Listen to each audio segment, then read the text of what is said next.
Whatever table you've got your name tag, you stay in the table.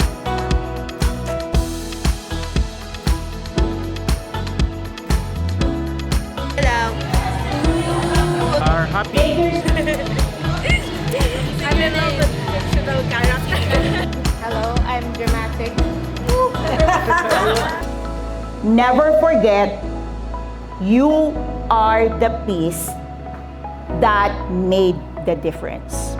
Wherever you're seated right now, you are the piece that made the difference. So my question, if you're building your legacy and you're starting it today, at this very moment, is that the name tag you want to be known? If that's not the legacy or the name that you want to be remembered, why did you pick it up? No one can take away that identity. You are accepted. You are forgiven. You are. Diyan, wag niyo muna isuot, ha, please. Huwag gusto mo isuot, Master. Huwag mo muna isuot. Oo. Master, hindi ganun yung sinasabi. Kung nabigay ko yan sa'yo, nang hindi ka maayos, eh kapag nag-ayos ka, mas marami, di ba? Pero mas gusto natin mag-self-build. Ay, guys, tama. Tama. Iyan yung value niyan sa akin. I think that's more than 5 years.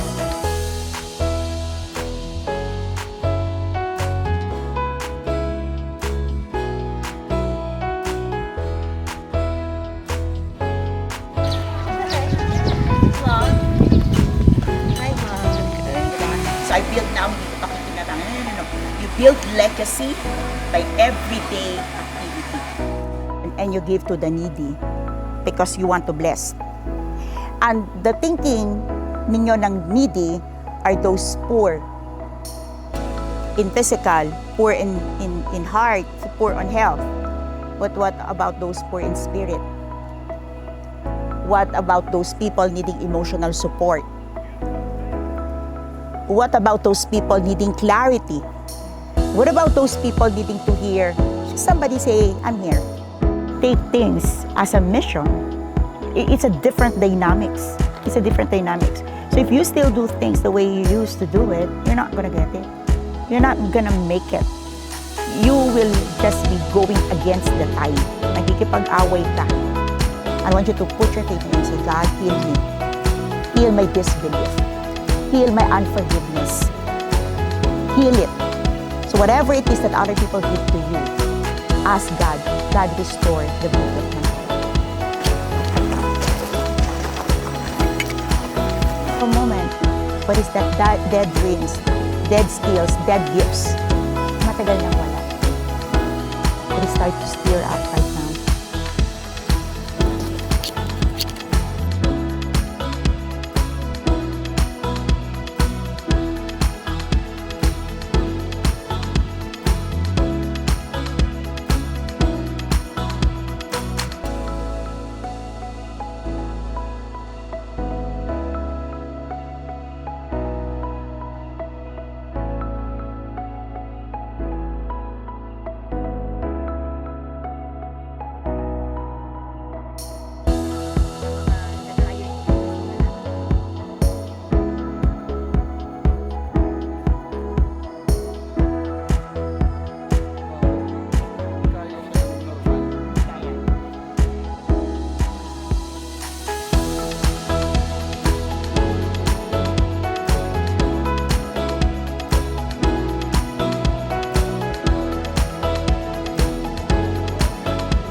katawan mo, i-release niya.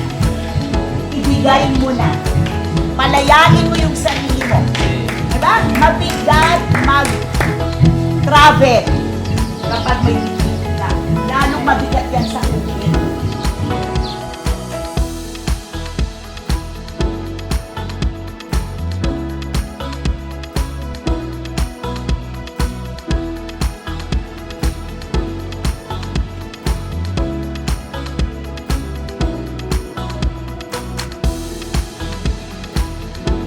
We're sealing it by the heavenly grace. So we thank you, Lord, for the provision. We thank you for this oil, and may this be consecrated and sacred. May this be just used for your purpose and for your glory alone. And every time that I don't use all those wealth that I have, the learnings, Yeah. the tools, Yeah. I'm withholding it. And that's the mandate, everything.